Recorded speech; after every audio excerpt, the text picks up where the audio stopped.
네, 조호섭입니다. 오전에 고속도로 비탈면에 대한 안전 사전 예방 문제 그리고 위험물질 운반 차량에 관련된 예방 문제에 대해서 질의 드렸습니다. 다른 의원님들도 휴게소 관련돼서 질의를 좀 많이 드렸는데요. 저는 좀 다른 각도에서 좀 질의를 좀 드리겠습니다.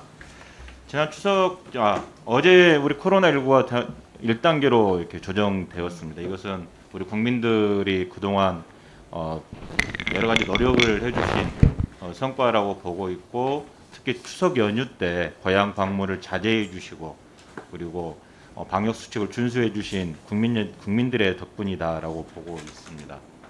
그런데 추석 연휴 때 이렇게 하다 보니 명과 암이 있습니다. 암은 우리 휴게소의 매출이 급감을 했죠. 뭐 같은 기간 대비해 보면 약 100억 정도의 매출이 감소한 걸로 나와 있습니다. 그거 혹시 파악하고 계신가요? 예, 60% 이상 감소했습니다. 예. 그래서 그 100억 정도의 감소한 손실에 대해서 아까 우리 사장님 인사 말씀에 여러 가지 대안들을 말씀을 좀 주셨어요. 그 외에도 좀 다각적인 노력들, 대안들을 좀 오색을 해 주십사라는 부탁 말씀을 드리겠습니다. 예. 예. 그리고 아까 강준현 의원님께서 휴게소 관련돼서 피켓 전담 직원이라든가 출입 통제 등의 코로나19 예방에 관련된 부분들을 애쓰셨다라고 말씀을 주셨습니다. 지난 8.15 집회 때 관련돼서 전세버스가 많이 이용이 됐잖아요. 예. 전국에서 296대 정도가 이용된 걸로 지금 파악을 본 의원실에서 하고 있습니다. 그리고 8.15 광복절 집회로 인해서 코로나가 623명 확진이 된 것으로 파악이 되고 있습니다. 그런데 전세버스가 고속도로를 이용할 때 휴게소를 들렸을 거 아니에요. 그러면 그때 당시에 휴게소에 확진자가 다녀간 휴게소가 2개, 6개 휴게소가 있었습니다. 근데 그 휴게소에는 열화상 카메라가 한 대도 없었다는 사실 혹시 알고 계셨습니까?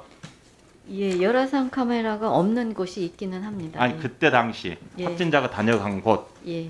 8월 15일 집회 때 열화상 카메라가 없었습니다. 그리고 본 의원실에서 자리 요구를 할 때까지도 전국에 있는 196개인가요? 5개인가요?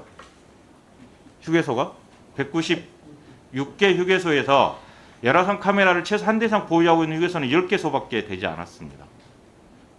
그러다가 9월 21일 날 국토부에서 공문을 보낸 뒤에야 155개가 현재 설치되고 있었습니다. 즉 코로나가 발병하고 나서 9월 달까지는 휴게소가 열화상 카메라라든가 여타의 조치들이 취해지지 않는 상태 속에서 우리 국민들이 이용할 수밖에 없는 상황이었다라고 보여집니다. 맞죠? 예, 그렇기는 하지만 사실 휴게소는 분류상 고위험 시설은 아닌 걸로 그렇게 분류되고 있습니다. 그러다 보니까 초기에 집중적인 그런 것을 갖추지 못한 그런 측면은 있습니다. 예.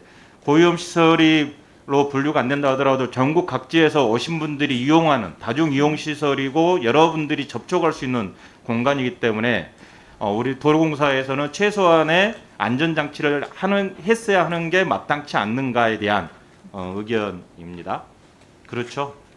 예. 그리고 제가 지자체 광주광역시의원을 8년간 해서 지자체에 확인해 봤더니 열화상 카메라 등 여러 가지 방역 장비에 대해서는 유탁을 줬을 경우에는 지자체에서 이렇게 그 시설로 했더라고요. 그런데 아마 여기에는 지자체의 몫이냐 아니면 도로공사의 몫이냐 아니면 운영업체가 설치해야 되는 몫이냐에 어디가 설치를 해야 되는가에 따라 그 구분을 하느라고 늦었지 않았는가라는 생각이 드는데, 다음에는 모든 것에서는 국민의 건강이 우선시 된다라는 부분을 꼭 각인해 주셨으면 좋겠습니다. 더 적극